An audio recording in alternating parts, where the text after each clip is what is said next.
You had your, struggles with an autoimmune Yeah, a lot. disease. If you want to get into that. Yeah, so it all started actually Canada Day of 2019, which is July 1st. It was downtown Vancouver, and nothing was really wrong there. Stayed there for a couple hours. Then we went to a restaurant in Burnaby and ate food. Everything was fine. Then after that, I went to the bathroom, and I went to the bathroom twice in the span of being there. And I was like, it wasn't normal looking. And I was like, that's weird. And then I started to feel sick. And the day after that, I was heading out of town to Edmonton for a family wedding. Got to the airport in Abbotsford, and I was like, okay, wasn't feeling the best. Had a coffee. I was kind of tired. Like my energy levels were kind of low. Then I was fine on the plane. And then when I got to the house in Edmonton where everyone was staying for the family wedding, I mean, hell just broke loose, like cold sweats and, going to the bathroom like anywhere between 8 and 12 times a day. And Jesus. yeah, I didn't get to enjoy the wedding at all. Like I went to one wedding event and I was in the bathroom maybe 4 times within an hour and a half, 2 hours of being there, which isn't normal at all. And that was the one event that I went to. And then there was the actual wedding itself. Then there was other events after that, like the parties and everything like that.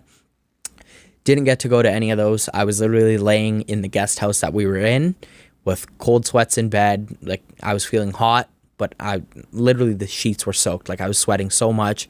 I couldn't eat solid foods at all. Like I'd literally live off Gatorade to get some electrolytes in, and some salted crackers again to get some electrolytes in, and that's all I could tolerate. Anytime I tried to eat anything else, it'd just come right out. I'd either throw it up or I'd go. I was gonna say, were you vomiting as well, or was it just the back end? No, vomiting too. Like Jesus. And at least 4 times a day, at least.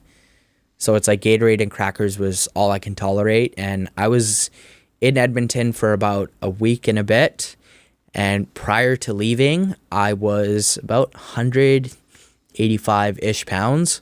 When I got back from Edmonton, we drove back. So, I was there for, maybe 11 days. I came back and I was like down 20 and a bit pounds. Christ. Just because I couldn't eat Right. anything at all. Jesus. Yeah.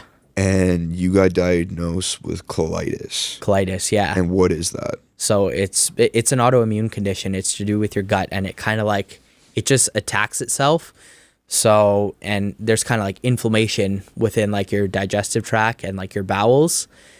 And yeah, I couldn't eat any solid foods. I went to multiple doctors before we actually figured out. It took a while to get diagnosed. I was under 18 at this point. So when I got diagnosed with it, it was at the Children's Hospital, because that's where I could go to see a specialist.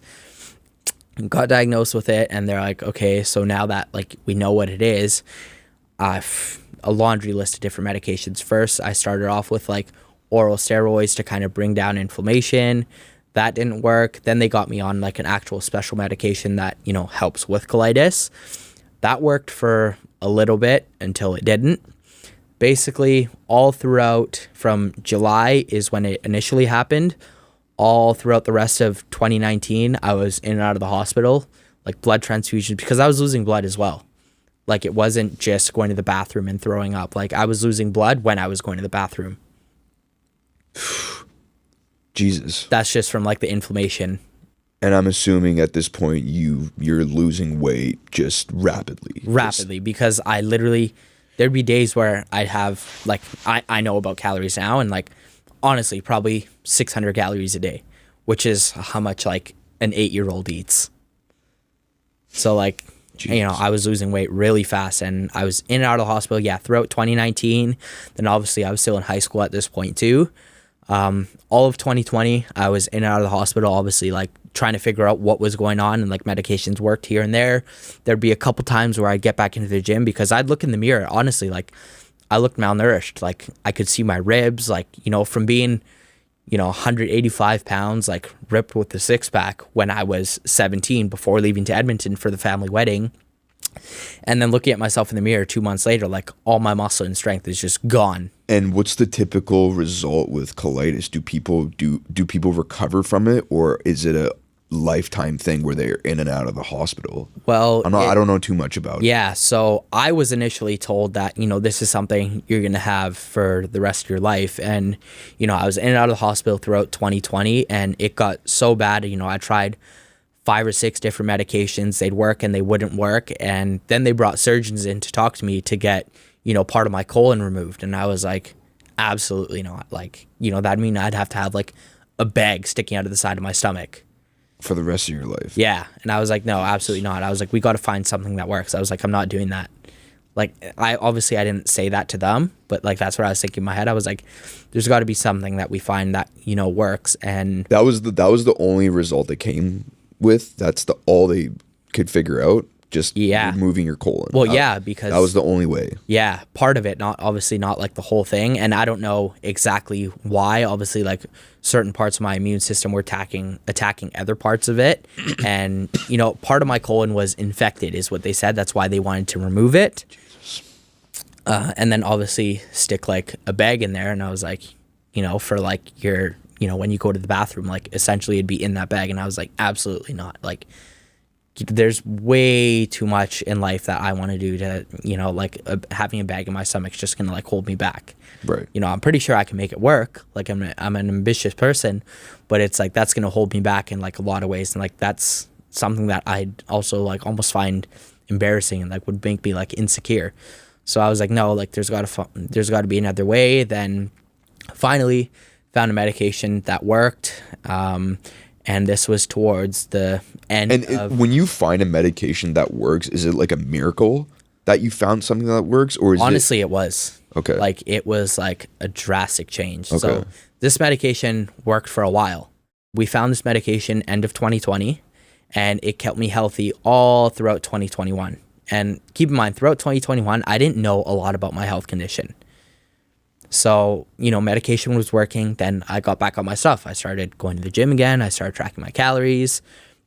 And I made a lot of progress really fast because muscle memory comes back really quick.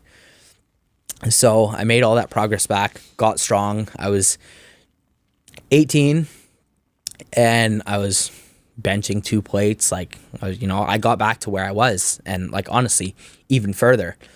Towards the beginning of 2022, I was in the best shape I've been. I was like 205 pounds, like jacked. Like, I had people coming up to me in the gym like, oh, like, are you natural?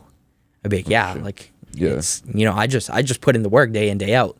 Like, when I was in school, I'd wake up and go to the gym at 4:30 in the morning to get my workout done before school.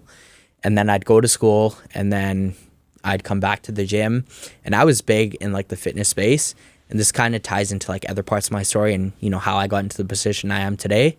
I've applied for multiple jobs throughout high school, interviews, everything, never got hired. Cactus, Tim Hortons, McDonald's, never got hired. So I took it to myself when I was in high school. That's why I was going to the gym at 4:30 in the morning. I started training people because I really knew my shit. And like, obviously I wasn't a certified personal trainer, but just like friends and stuff here and there, like, I'd train them. They'd pay me, and if I needed to meal prep food for them, like I do that too, and like that was my source of income.